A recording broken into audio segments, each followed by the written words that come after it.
let's think about this. So I guess the thing I would be interested in starting with one of these, one of the stories, maybe the lawn mowing story, or something about the candy. One of these type of stories. Maybe you could tell me one of those again. Sure, no problem. We'll do the lawnmower. Okay.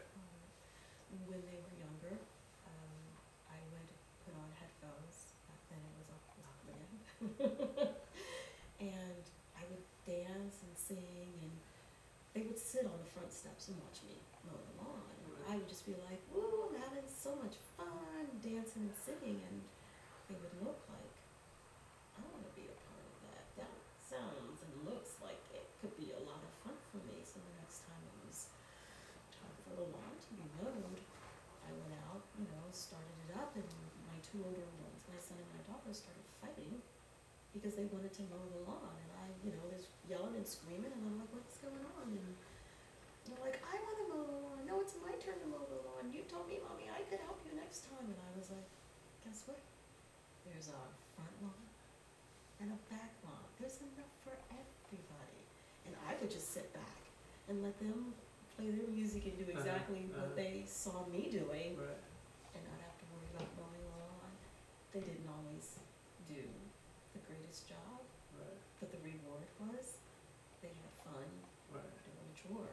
So, of course I'd have to go back and clean. It would be my turn. Now it's my Right, turn. right, you know, right. And we do it like that. So That's great. That's whenever it was amazing. time to mow the lawn, like, I'm getting ready to cut the grass. No, you said it was my turn. You told me I could do the front this time. I'm like, all right, you can do the front. Michael, you've got the back. And was it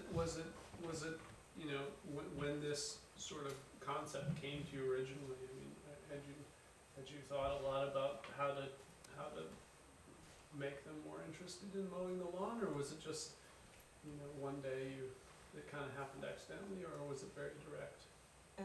It was accidentally direct. Yeah. They were sitting there with nothing to do. Right. And as I'm mowing, I'm thinking to myself, what can I do to get them involved where they don't think they have to mow the lawn? I didn't want them to think it was a chore. I wanted them to think this was something fun that a family did Right. together. And I don't know, I guess we're kind of like a family of performers, because I remember my little sister, when my firstborn was learning to eat, he would sit in his swing. He would never eat when I would try to feed him. Never. And my sister would dance. She would get up and do like the goofiest dances for him and like interact with him. And he'd start just cracking up. And then she was like, now you're gonna eat for Mommy, now you're gonna eat, right? And he would just, and then he would eat. So maybe just part of that too, watching my sister with my first child and experience mother, Right. how she was able to get him involved. To get that level of interaction, and that sort of, rather than telling directly. You must, and ordering and demanding to Right, just right. get him involved and make it seem like it's fun. And it is truly fun when you do it that way. It is. It is. It is. It's not a chore. It's actually is fun. Right. Yeah. And I think That's it's very amazing. rewarding for them as well, because then they get to, when they walk out the front door for the next week, every morning for school, they get to look at what I did. Right. I did that. So they take some pride in It's a real accomplishment. It's right. physically, At it has 8, a 9, 10. presence, Mhm. and they used this lawnmower, this adult thing. Exactly. Big people things. Right. Same with They took cooking. responsibility. Mhm. Yeah, so cooking, I think the food thing is really interesting. Why don't you tell about your candy or cooking stories? Yes. Well, it's interesting because when I was pregnant with my first child, I craved raw vegetables.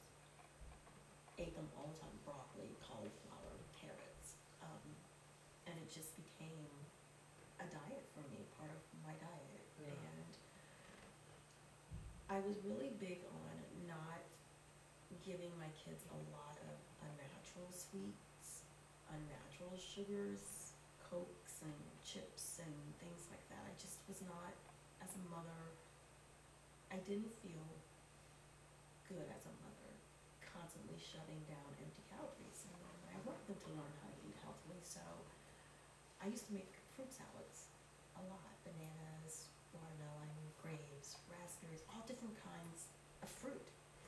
And they would come in and be like, you know, and once again, I'm like, this is so yummy, They'd be like, what is that? I'm like, candy. Do you want some? It's candy. So they would think they were eating candy, Right. watermelon, banana, whatever. And for the longest time, they would go to school, and they would, I didn't know this, they would get, you know, fruit cups, and would get into arguments with kids at school because it was candy. They were having Right, candy, right. and the kids were like, that's not candy, that's fruit. No, my mom said it's candy. So eventually I had to teach them, no, it's fruit. Right. It's healthy for you. I only told you it was candy because I really wanted you to take an interest in healthy eating Right, and right. develop this diet now, and it hopefully would last with you throughout your adulthood. But it is so true, right? It is candy. When you really appreciate fruit, I mean, the taste is amazing. Right, even dried, like Yeah. that's, you know, now with Lily, I'll do dried cranberries, dried peaches. She loves them. Right. It's candy. Mommy, I want candy. Now she'll say, I want peaches. Peaches and apples are her favorite things now. Dried peaches, dried apples. I want apples all the time. So it's like Hershey's bar or Right. dried peaches. I can think, what would any parent want for Right. their kid? Because, you know, they're developing those fat cells now, and Yeah. 10 years, 15 years from now, she's not going to understand, I can't eat like this. Right. I mean, And, so and stay healthy, not even thin. I can't eat like this Right, and stay healthy. yeah. So it was a very health conscious, and I think also living in Seattle, which was at the time, probably still is, a very health conscious city.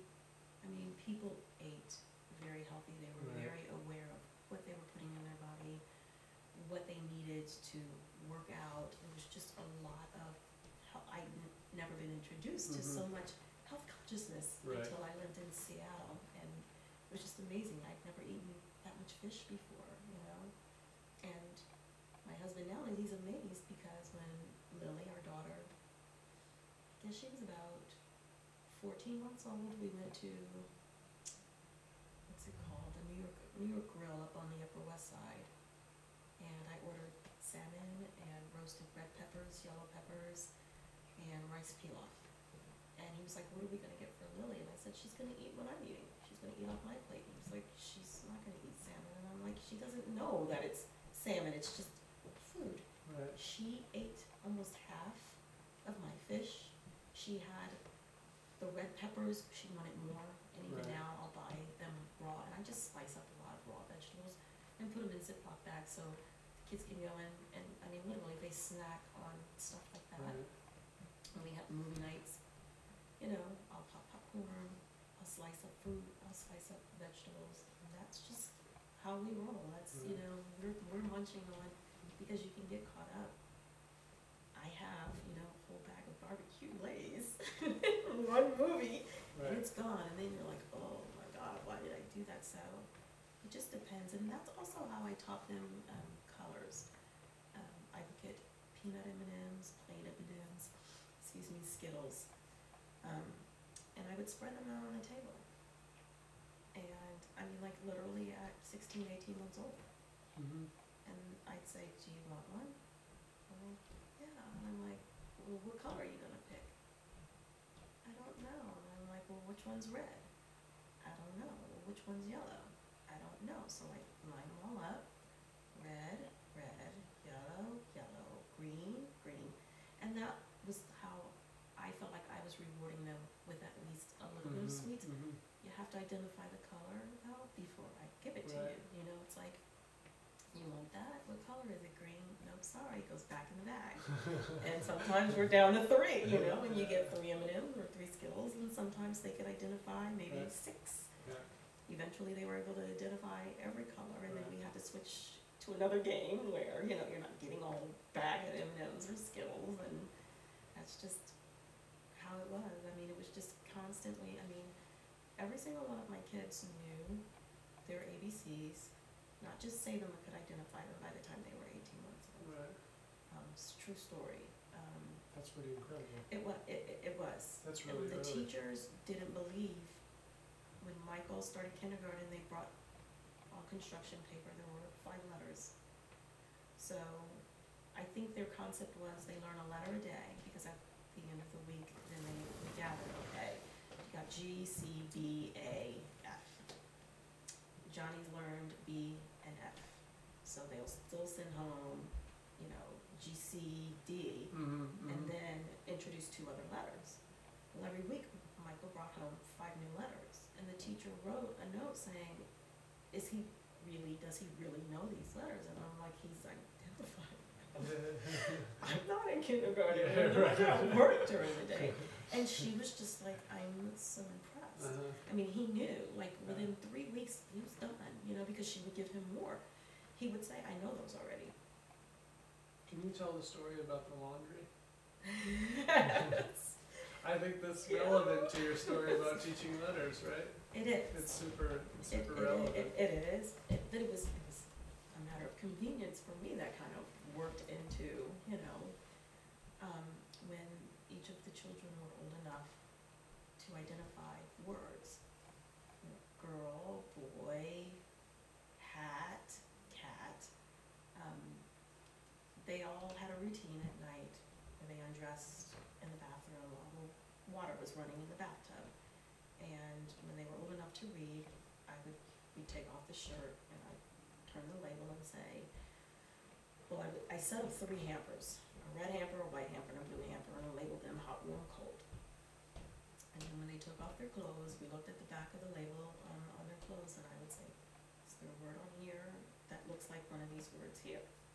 And they would go, cold. And I'm like, so where do you think you should put the shirt? Cold. They take off their underwear. Warm. It goes in the warm.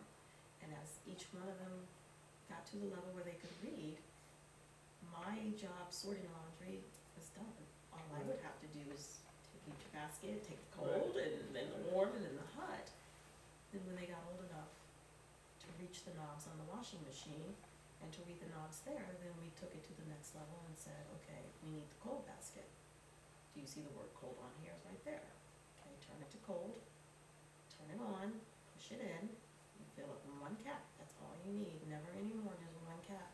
Let the water running for a little while and pour it in. And that was the same concept I would use for bubbles, so it didn't take much for them to figure out. We'd start the water, then we pour in the bubbles, pour in the soap, I'll turn it off, put the clothes in, turn it back on, shut the lid, and you're done. I'll put them in the dryer when they're done. We'll share the chores. You wash, I'll dry.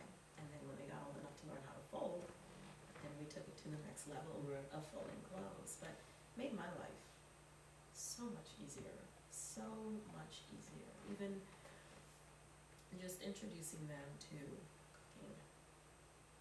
You know, to say, I'm gonna make muffins for breakfast. Would somebody like to crack the eggs? It's just amazing, like, kids are like, I do, they really do wanna be involved. Right. So why not involve them? I mean, like, how hard is it to say, do you wanna measure the oatmeal? I need the biggest of the 4 silver cups. I need you to fill it all the way up. And that's called 1 cup. And that's what we need to make 2 bowls of oatmeal. So if you only want 1 bowl of oatmeal, how much do you use? And then they would just look, and I'm like, you would only use half of this. So then they pour in the half, I'm like, nope, there's a spoon, a cup that's labeled 1/2. So I was also teaching them like fractions, and that's why people were like, this kid knows how to do this. My oldest, I would take him to the grocery store at a certain age and say, when I was like, my budget was limited and I needed to do grocery shopping for the next 3 days, and I'm like, okay, Michael, I've got $104 to spend on groceries. That is all I can spend. Can you total this up for me? You know, I just got off work. I'm tired. I gotta go home. I gotta cook, wash clothes, you know. And I said, you know, okay, here's, you know, lettuce, 69 cents a head. I got 2. By the time we got to the register, he'd be like 68.74 plus or minus about $3 in tax. And I'm looking at it, and I'm like, no, it's not. It's more than $70. He was right on the He money. was like 69-12. Right. And I would just look at him and I'm like, I hate you. And he was like, you taught me, what do you want me to do? Can't take it back. So I don't think giving that- them a context for learning these things, a real interest, a practical application of totally. all of these things. It's really amazing. And I don't think that they realize at that time that they're learning. I think it just clicks when they get to, okay, 4th grade, we're learning fractions. 1/2 plus 1/2 equals, I remember when mom taught me to make oatmeal, and we took 1/2 cup, and we took another half, and it made 1 cup. Right. And I'm like, apply the same thing. It's the same thing with algebra, just things that are happening in life. I don't know so much about calculus or trig, but just, I mean, your basic, you know, where it doesn't seem so burdensome, like, I'm never gonna get this, I'm never gonna learn it, and just like teaching them at a very early age to read. They're all readers now. Right. Even Lily at 3, every night she says, I wanna read a book. Oh, you had the story about movies. Yeah, that's like one of my biggest things. It's just, I think kids spend too much time in front of the TV, A, Right. and what they're watching is crap, B. Right. I just want my kids to learn to love to read, because I do. And so I have this rule that if a movie comes out based on a book, they are not allowed to see the movie until they read the book, which in the beginning of their formative years was fine until Harry Potter came out. And it was like $29.95 per book, you know, and it could be paperback. It had to be hardback, $30 a piece. And it damn near broke me every time, but it was the experience that they were getting out of it. So it was forcing them to use their imagination. And then when they would go to the movies, you know, I'd be like, so, did you like it? It was okay. The part about, you know, when the school Hogwarts, when so-and-so did so-and-so, I didn't think that it should have been, because they've created in their mind what the concept of that whole story is about. Right. And that's what makes, in my opinion, great filmmakers, because it's all about vision and concept and imagination. Right. And it doesn't have to be where I agree or disagree, but it makes me think. Right. That's what I want them to take away. When they walk away from a movie, I don't want them to be just like, okay, so can I go play at Jimmy's house? It's like, we have conversations, we talk, Mhm. just like we were doing tonight about, Right. you know, Usual Suspects and Raging Bull and Right, American right. History X. These are movies, obviously, that the writers and directors did a good enough job with their stimulating conversation. Absolutely. There's a lot of movies we didn't talk about. Yeah. Guess they weren't worth mentioning, you know, I can't even think what we didn't because we didn't bring them up. So, Right. and that's all, you know, to me, is just stimulating free thought, their own thought, not, well, it was supposed to be this way, and the relationship between the mother, maybe I'm looking at it and saying, I never saw a relationship between the mother and the daughter, even though that's what the writer or the director wanted me to see. I read the book first, and this is what I got from it, like,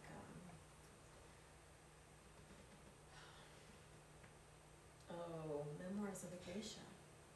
Oh, I've read the book, there's a movie too, I haven't seen the movie. Mm-hmm. It's good. Yeah, it's very Yeah. good. In fact, I can bring it in and let Ava, you can borrow it if you Okay. want to see it. That'd be great. I was so disappointed in the movie. Like, so disappointed. Yeah. And then my daughter, she was like, you know, can I read that when you're finished? Because when I was like, oh my God, that was so good. And she was like, can I read it? She read it. She was like, oh my gosh, that was so good. I'm like, right? And then we watched the movie together, and we were just like, book was 10 Right, times right. better. Not that the movie was bad, but what you were allowed to explore. Right. The breadth of the vision that you could have with that situation. Like, the words make you stop and think about their culture, Right. whereas you're just being shown the culture. Presented this final vision rather Right. than your mind being able to sort of Right. explore the situation. So one thing I think this, you know, the general trend here is this idea of you're really taking a different style of engagement with your kids than just put them in front of the television, give them a present on their birthday, and tell them to be good, right? And in this case, what you're really doing is you're kind of allowing them to see this thing on their own. And I think this is what I really like you used to tell the story about the role reversal that you did, because I think this is an incredibly potent example of this idea of letting them come to the conclusion rather than you telling them directly. This one particular Saturday in the summertime, and I just could not get them to do what I asked them to do. Go make up your bed. You need to clean your bathroom. You need to go clean your bathroom. Whose turn is it for the dishes? Nothing was getting done. And so finally I said, hey, I have a great idea. Let's play role reversal. You guys get to be the parents, and I'll be the kid for the day. And they just thought that was like, oh yeah, we're gonna just dog this shit out of Mom. We're gonna dog her. And so my daughter, was like, go clean up your room. Or go make up your bed. And I went and I lay down in bed and I put on a magazine and I'm twirling my feet up and I'm looking at the magazine and I get another book, and she comes back to check on me and she's like, what are you doing? I told you had to make up your bed, so make up your bed. And I was like, I will in a minute, and I'm still playing around, and she comes back in again and she was like, young lady, I told you twice now to make up your bed. And I'm like, I know, but when I tell you to make up your bed, you don't make it up. Why do I have to make up my bed? Why do I have to listen to you, Mom? And she just kind of stopped. And then I could hear she left the room. I could hear she and her two brothers whispering like they were having like a powwow. We're really gonna sock it to her. And they were telling me, you need to go do this, you have to do this, and everything that they asked me to do, and everything they told me to do, I was like, I'm not doing it. I'll do it when I feel like it. I'll get around to it. You guys just did. I've been asking you guys for 6 hours now. Do this, get this done. You guys didn't listen. Why should I listen now? And I could just see the wheels turning. Like, wow, busted. And they were like, "What's for dinner?" And I'm like, "I don't know. You're the parents. You cook. You figure it out." But nothing was taken down for them. Figure it out. Right. I have to, as the parent, as the mommy, I have to figure out if I didn't defrost the chicken breasts, what am I gonna do? What would you do?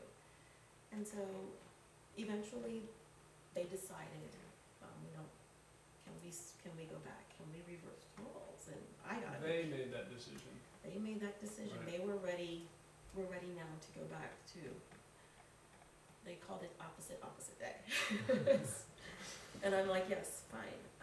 And then later on that night, I was in my room winding down for the night, and they all came in and apologized for what they saw, how I was behaving, Right. how they behaved. They were Right. like, we didn't realize that all it takes is just 5 minutes to make up our bed, and then that's it. We didn't realize that, you do so much for us, and all you ask us to do is simple things, and we don't always do it, and they felt really bad. I mean, like, it was genuine apologies from all three of them, like, we're really sorry. So I had to show them, again, just making it fun for them, where they think, oh, this is going to be so much fun, we're going to get Mom to, it's not easy being a parent. Yeah, it's not absolutely. easy saying no.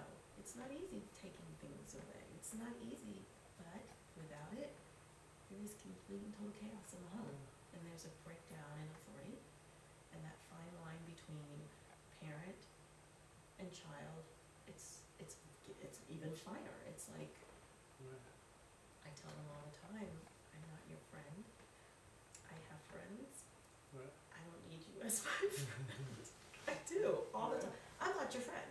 Yeah. Is that what you I think you're missing? I'm not your friend. Right. So, yo, what's up? I'm not your friend. This language you use, no, you do that with your friends at school, right? Yeah. I'm Mom. You must talk to me with respect, because you'll get it back. Right. I'm not gonna keep being respectful to you, and you're using these slang terms and things, I'm not your friend. I tell them that all the time. And one other thing that I found very interesting, my daughter Jacqueline, for quite a while, she was quite the chatty, always had questions, why is this, when does, how come, blah, blah, blah. And I was pregnant with our third child, Christopher, and it was Christmas Eve, and I had spent all day in the kitchen chopping, cutting, baking, basting, you name it, and Jacqueline was sitting on the counter with me. She was 4 at the time, and she was just asking, well, no, why do we put the nuts in after, like, it was like all day long. Now, how come you squeeze the juice on the turkey so much? Now, how come, it's just like, well, why would you, all day long, and it was just like, I was exhausted. I was so exhausted. It's Christmas Eve. The stores have closed, and I'm finally finishing up the desserts.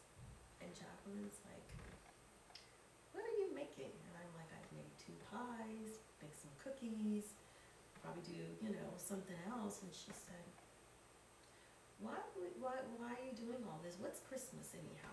And so I told her about the birth of Jesus Christ, and the 3 wise men, and we traveled, and gifts, and this is our way, and told her the whole story, and at least the religion that I believe in. Right.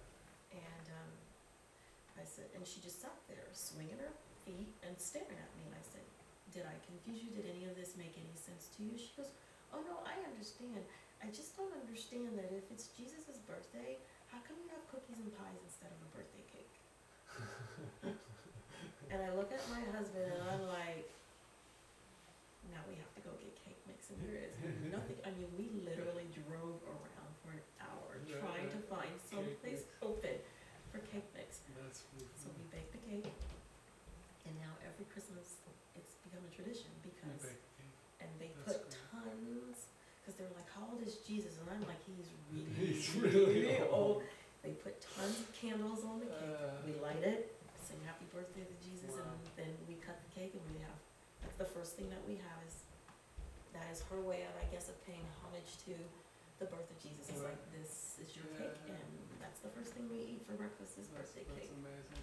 So I'm like, why do you have to ask so many good questions? Right. They ask had great no answer. questions, right? I had That's great no questions. answer for her. And just also one of the things that I've learned about kids and about being a mother is kids really do want an answer when they ask a question.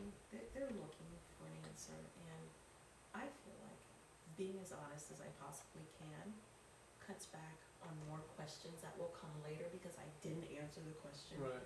honestly. And I've always been one of those mothers who describes parts of the body anatomically. Breast, vagina, penis, Right. that's what they are. We don't have play names. And I'll say kitty until they can say vagina, Right. my daughters. And Lily just learned it, and that's all she says. Mommy, I have a vagina. Yes, Lily. Mommy, do you have a vagina? Yes, Lily. And I remember one time we were in the grocery store, and it was the day from hell at work. I was exhausted. I just wanted to go home and really order takeout, and I'm gonna go home and do the right thing and cook. Went to the grocery store, just had Michael and Jacqueline at the time. Jacqueline sitting in the cart, long lines.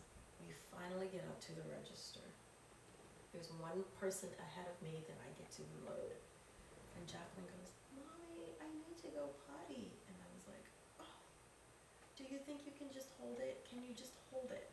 And she was like, I'll try. And I'm like, thank you so much. And I'm like trying to get, Right. groceries unloaded as quickly as possible. And next thing I know, she starts crying, and I said, what's the matter? Now, mind you, it's crowded. Right.